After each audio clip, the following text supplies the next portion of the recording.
vanorerwa ini linorudoita mini anochaita vamba vaite hapana kamuweleli chapter mini imuweleli chapter mini lineari uwamba namusosongwamba ndikunosongwamba wolisowamba igana muweleli yako jerematu muweleli mini chapter 5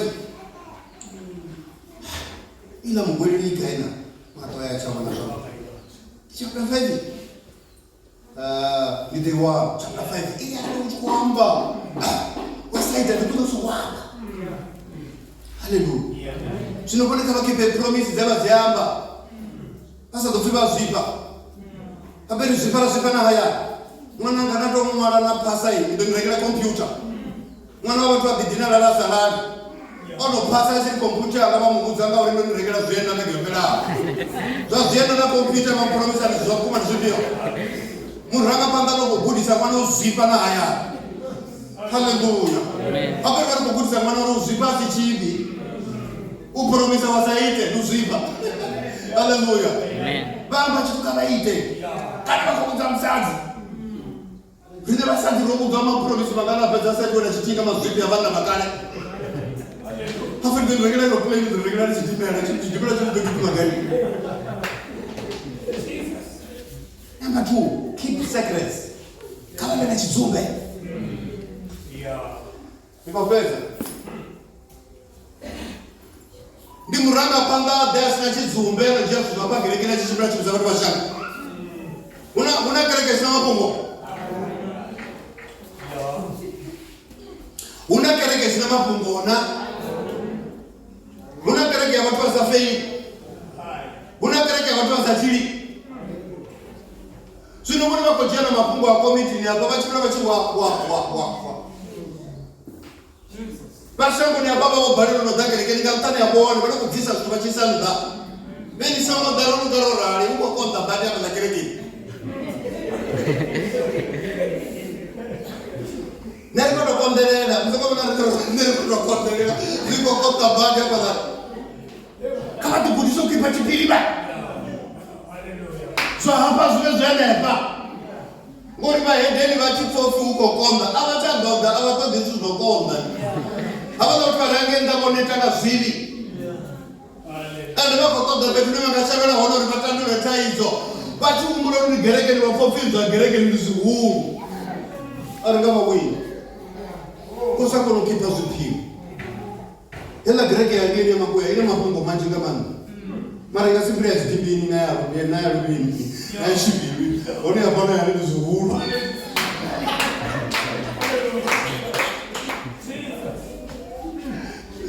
Mara kaje ni sipelele pano. Rishi zura komiti rishi zura mafungo una traizo. Isongo banga gete. Muranga panda kakipe chipiri. Hapo wakipa chipiri usidoa kwamba uyakona na ukipa na zaya. Unaona maneno haya na jambo kwa ukipa za chipiri. Kwamba ni mzuri ndio aona ati. Na mfano kwamba wanatanga na lubindi. Azungu pesa wa mtu. Nishi wana ni hapa kufizia sala ndizi. Mara sio fasi pili, wafanye mzima wao na waraza. Nishi jana ndio mfambeke hapo unalo heba, ndio unalo heba.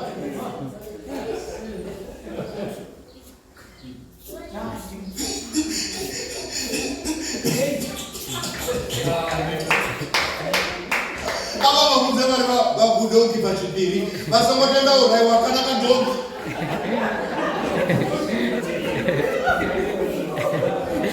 Dongera mtukakana. Nasa kwa uzisodo so unaje amba makuna mzazo kwa uzisha. Babo zifaza nge asho. Kagereke nya asho, zamtani ma asho. Kino bora mtamtu kwamba zamuni na wao kana zamwana na wao kana zamtsazo wao. Azutisazo ya mda. Una roko kwamba za wafunzi wao. Na baba wa komiti nya hao uya bora.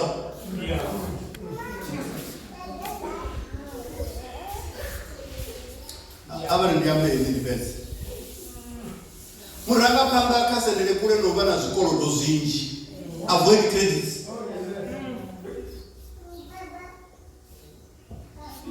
Ngoru doro ima pale ndero munanga achukoamba uko korodo na mumwe hamupateki. Ozo sokoro zinema kwamba ndilo zifa mara chale de yanga.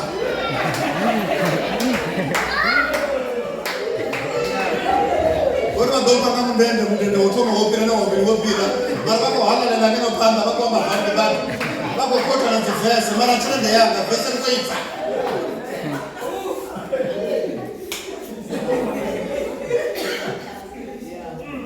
Kama kusendele kule na milango nenge kereke ndo tutuwe za watu bagereke na wabasa fibote uri soko koloda nanga chagereke zia kwa chagereke uri rale on koloda achiko bale ulipo uduru zuloda kereke uri achi daudo wako kaka na mato hapa nichi muna wale zoto wako umuro na beni ya mfano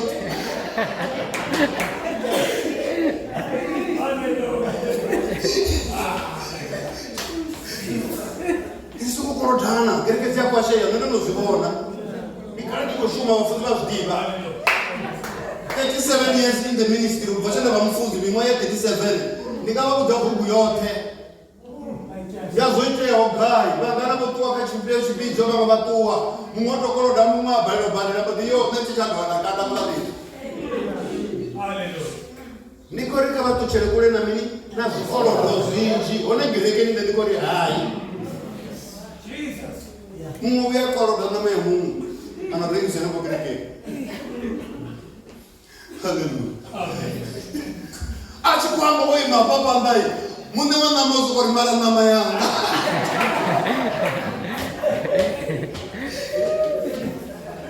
bako rapela bako fisa litonzi ko babo na mara nama inga nama uzamama zibele kai ya mashojaga Ujaga. Watu wapande na mwezi gani? Mara ngeke no ditane mtende. Ndio mafunzo mtema zone. Mara lipi? Ya. Hapo zara tena wale mafunzo kwa pesa mara bali bajia sio watu wa miezi zemrao. Sasa ni nini na kanisa wao? Aba kuni zonu funza mara mina ngube. Aba kuni zonu imba mara ujatu basalibe. Ziko nalifaya. Ndozo. Ya manda mzimkabone. Muzimachi badoza abadoze ingori bana binantu bali.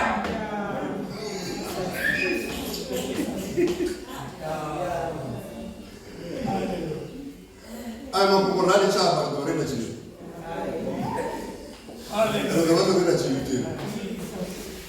Hey. Ndokumene.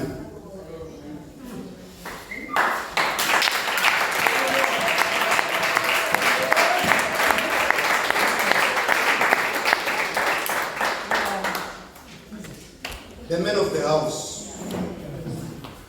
Vatopera tabira kubanza. Karibu. Baba wani katumzina nikamanda kama leo Yesu Kristo Jehova mwana mtumaji wao. Niko bali Mungu Kristo mtumaji katumshukuru masenga bwana na Musa. Sina nina Yesu. Unaweza kupambana na nini au kupepea. Jehova mtumaji katumshukuru. Baki usimebe kuchile kuchimize kushumele kama shumoi. Kristo mtumaji katumshukuru kotenga Jehova wewe akungo kumuloni wa vinda wao. Sina nina Yesu Kristo bana karaka. Jehova mtumaji katumshukuru ndio kutanga na jarina Jehova. Mekato ambaye tuse uri nyina ni mtumaji katumshukuru kwa mtumaji Ritema kwa haya. Sina nina Yesu wakati ndio tutakusina. Riamu runga na miani ashuri. Ndio wanachia bao. Ndiko tena chokana na kama tatu. Ukwamba na pesa mzimu. Uri mtimani tatu. Ribe kuchimilele. Ribe kuchilele. Sina nina Yesu. Uri mshumo hoi kupele panda na ukankisa. Yesu Kristo anataka tukulipo mtimani tatu. Na mromo mnene wao. Kwa mtimani tatu wa mtolisa. Wanataka na ndoto yao tunda. Na wana za timatini za sharishi. Wanataka na ndoto yao tena mtimani tatu. Sika kila jinsi. Sina mtimani tatu mabosha kwa manadini. Yesu Kristo anataka ndio wewe Jehova. Kama ni freti mbili unachoka riba. Mtimani tatu mlikumbe kwa hii. Altari na utili kikakasema. Nitaba hiyo misikiti hata wakitotomeza. Wanataka na ndoto yao. Roho yake na mtiro tule na mtulete. Na mtiko chembi na wale na maone. Roho chila kama mbona wale ambao wako pesa yao. Yesu Kristo anataka Jehova na mtimani tatu kwa Mungu. Amen. Anda orang Zanda.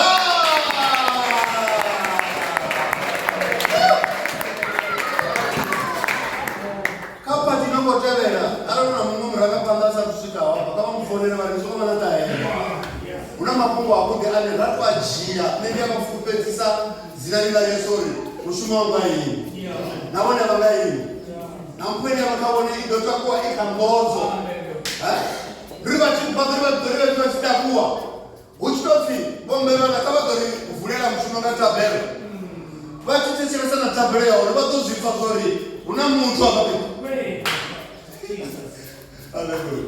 kavarifanira tabhero sasadzoka savakavava aberivana mushumo ngatabhero mudzimu wanga there is nothing inside araseka kuri muliro waguka haleluya kakuti zimkavatolera